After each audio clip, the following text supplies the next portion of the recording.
Guardians of the Galaxy Volume 3. And it's been quite a while since the last one. It's been like 6 years. I don't even give or really take. remember the second one. The second one.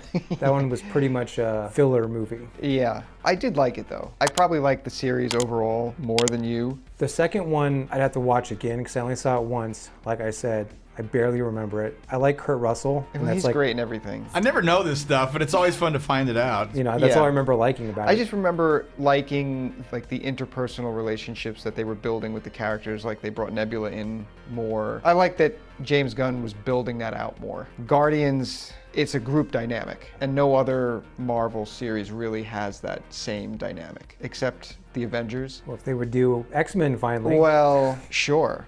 I liked the first Guardians of the Galaxy. Thought it was good, it was entertaining, refreshing. Yeah. Especially coming from like all the other Marvel movies that were being made at the time. But that being said, I have like a love-hate relationship with that movie because even though it's good, I also hate it. And I hate it because that was sort of the movie that created the modern day Marvel template moving forward. The humor. The dumb summer blockbuster, goofy, stupid humor. Because there had been plenty of humor in the movies already, but different variations of it. Like you had your Tony Stark type humor. Yes. Well, you had like normal action movie humor. But then Guardians came along. They set the bar for what Marvel humor was. Yes. And then every Marvel movie pretty much after that had to have goofy shit. They had to copy it, basically. Yes. Marvel has suffered because they try to cram that sense of humor into all of their movies. Well, you could see where Thor took a huge turn. Yes, and it's because of Guardians. It's because of Guardians, yeah. We know each other. He's a friend from work.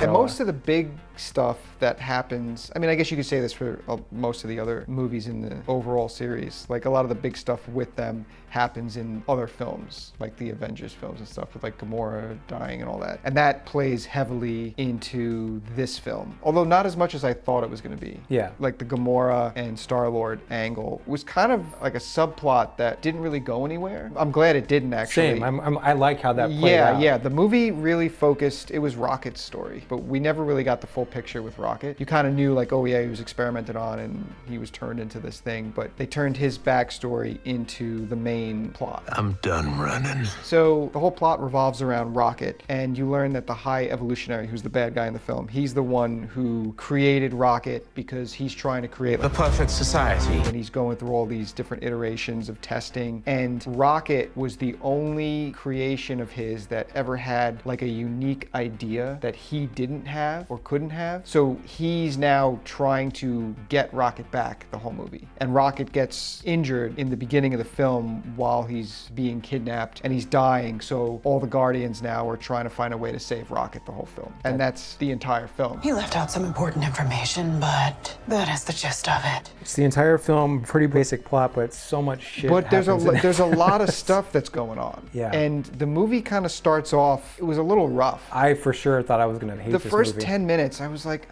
yeah, I'm not really feeling this. And then 20 minutes in, it's like, okay, this isn't jiving. Like, this doesn't really feel like a Guardians movie. It's missing something. It almost felt like a sci-fi original movie, like for the first 15, 20 minutes. It wasn't until they all go to, I think it was, what was it called? Orgo Core or something, whatever the hell it was, wherever they that went. Organic. They went to that organic facility planet. And they go there, and that's where there was kind of a switch for me. I think it was probably when Nathan Fillion came in. Yeah. He comes in and you're like, oh shit, it's Nathan Fillion. I love that guy. He makes everything better. And he just makes everything better. And then from that point on, from after that scene, things started really moving. Yes, it did start feeling like, oh yeah, all right, this is starting to feel like a Guardians of the Galaxy film now. Yeah, it was like the scene where they all have like the different color spacesuits on, and he hits the blue button to talk to Gamora, but the blue button activates for everyone, and then they start all getting into their banter about like what the different colors, like whether you like that or not. Yeah. That is Guardians. That type of moment, that type of humor in the middle of they're trying to do something serious and they just have these light moments. Yeah, you're right. Like this is a Guardians movie. That's where that shit comes from. But I'm just so sick and tired of seeing that shit that it even felt like, yeah, this is a Guardians movie, but even this is like overdoing it. But it didn't always land in this one. And no, it I did felt not. like that type of humor and the characters going back and forth with each other was stronger in the first two. But this one, there were a lot of moments that kind of just fell flat. But then all of a sudden Drax would come in and be like, hey, you're a moron, to like a child, and it would be funny. But it did build up to like a good place where they could just stop doing Guardians movies. It did have like a very, I don't want to say final No, it didn't. ending, but but it did sort of wrap things up it nicely did wrap if you things wanted up to end where it there. exactly. It didn't wrap up everything in terms of like certain characters like Quill and Gamora getting Yeah. together. Like they kind of went their separate ways, which I liked. James Gunn is pretty decent at what he does. Well, we'll see what he does with Well, DC. that's a different conversation. But this is his exit from Marvel, and I thought it was a pretty good exit in terms of the ending itself and what he did with some of the characters. That's one thing the Guardians movies have always been good at. They hit you in the heart pretty good. This one, I think, has the most heart out of the three Yes. of them, and I was surprised by that. Yeah, they crammed more heart into Rocket's backstory, which was a backstory just loaded with CGI animal characters. And I cared more about those characters than I did about actual Yeah. human characters in other recent Marvel movies. It was very well done, and I think that's kind of what won me over. Ultimately, liking the movie is I was like, oh shit, this movie, it's got heart. Yeah. You care about the characters, you Yeah. care about his backstory, you cared about all the people in and his I liked backstory. how his backstory was kind of interwoven throughout the film. That was cool. You'd get like a new piece of a it little that piece would of it, further and advance it was paced well Yeah. with that. And then when it gets to the point where it's like, okay, he realizes he's not going to go with the High Evolutionary to the new place, the new planet to live with his friends in the cages. He's like, we got to get out of here. And then you have that whole scene where they try and break out and all the friends die and he's like losing his mind. It was like, that was a really good moment for a bunch of CGI characters. Like you cared when they think like Rocket's gonna die and Quill's like losing his mind because that's his best friend. Yeah. That all worked really well. It did. The team dynamic worked team really dynamic well. And like I like the worked whole well, movie's yeah. basically just we have our friends back. Yes. And we're trying to save our friend. Just that in itself Yeah, and gave it some heart. It turns into this, of course, because they're the Guardians of the Galaxy. It turns into them stopping the High Evolutionary from doing what he's doing with his plan. But their motive isn't to stop him. It's to just get Rocket back safely. Well, dude, like there's that scene in the film where they go to that alternate Earth, Yeah, whatever. Counter Earth. The Counter Earth planet. Yeah. While they're there, they realize they're gonna blow up this planet, and there's like zero care. They don't even give a shit. They just let the planet blow up. And they show like as the ship's taking off, everything's like exploding, and like you're seeing all these characters who we were just with for 20 minutes, Right. like dying and exploding, and like nobody cares. Yeah, it's like if this was any other film, They'd be or trying they to save structured them. this differently, they would get there and they realize, oh, this is actually the purpose of the film. We gotta save these people. We gotta save these people. But And no. that whole planet gets vaporized, but it and it wasn't- just gets forgotten. But it wasn't done in a way where it's like, haha, this is Guardians of the Galaxy. It's funny that we're doing this. You know what I mean? It wasn't like no, that. it was still kind of messed up. It was a little sloppy. You hit a point where you realize, like, oh no, they're not saving any of these people. Yeah, they don't care. A whole race of people just die, and it's like, okay, whatever.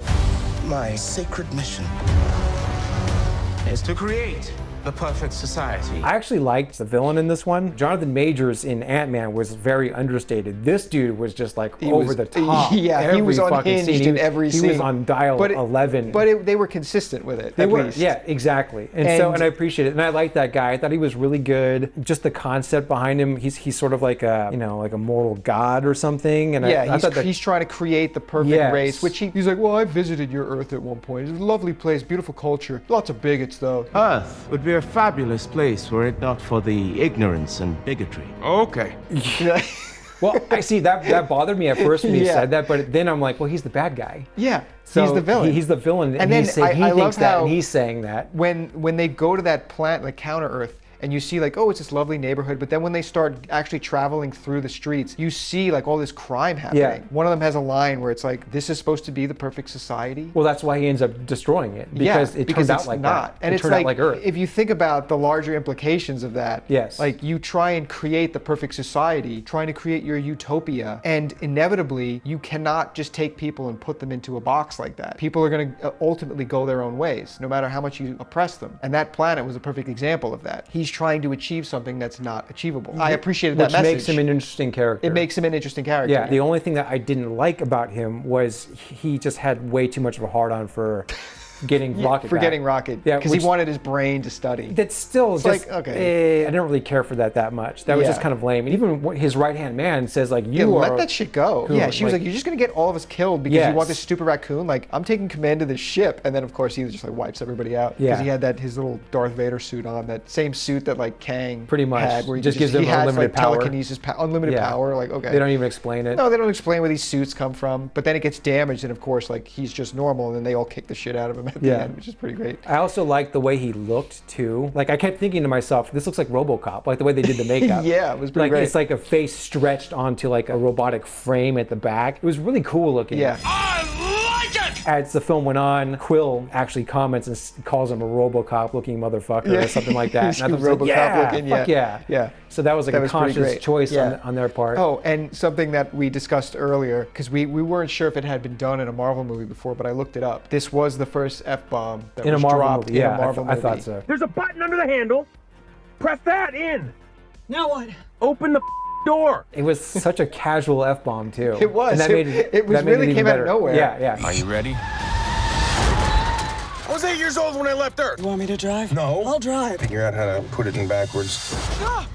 In terms of new characters, we got a taste of Adam Warlock, who was hinted at the end of, I think, the second Guardians movie, but he gets awoken early from his chamber, so he's kind of like a child. I don't want to say he's dumb. He's too mentally young to fully comprehend what he's doing. So I know nothing about the character in the comics. I was not a Marvel guy growing up. That being said, when I'm watching it, I can tell that this is probably one of those instances where they take sort of a B-list, C-list character Yeah. that's probably a badass in the comic books, Yeah. but they turn him into a fucking joke. That's what he is in this. kinda what he he's was, kind of the yeah. butt of the joke. He comes in, he's very threatening in the beginning, but then he just starts Right. saying and doing stupid shit. Yes. Then you realize, like, he's got the mental capacity of, like, a 12-year-old.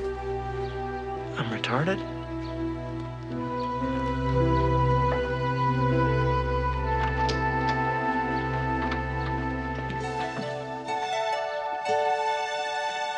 Which is a very Marvel thing. Which is a very Marvel thing to do. MCU And thing to do. Yeah, Yeah, because in the comics, he's like a very powerful being. And at one point, he's like part of the Guardians, he's part of the Infinity Watch. He's all over the place in the comics. I mean, he does some cool stuff, but he's basically, like you said, he's like, Well, he's a joke. He's a joke.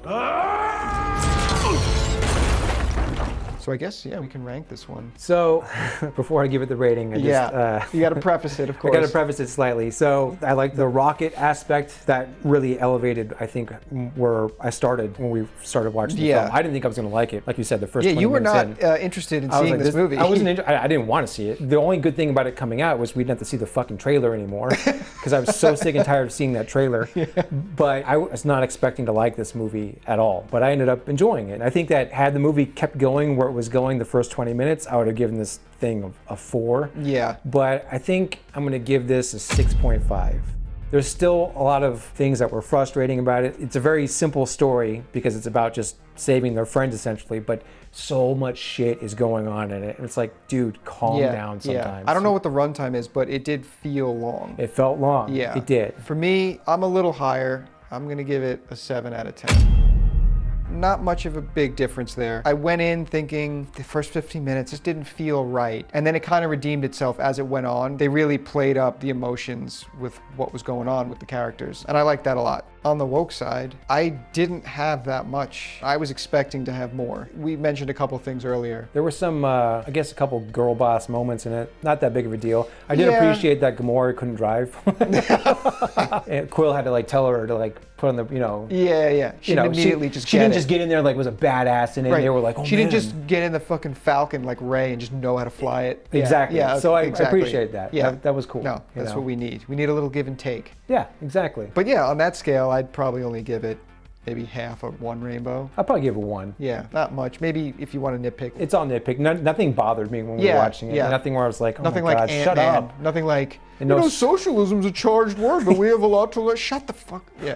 None of that shit in this movie, which was nice to see. Yeah, so I guess it was nice seeing a Marvel movie that wasn't shoving shit down your throat. It's been a while. Yeah, with the exception of maybe, Warlock. He was a little bitch. Yeah, he kind of was. Yeah, that's true. He was a little cucked. They cucked Warlock. Yeah. But Overall, solid. Recommend going to see it. yeah, I recommend it as well.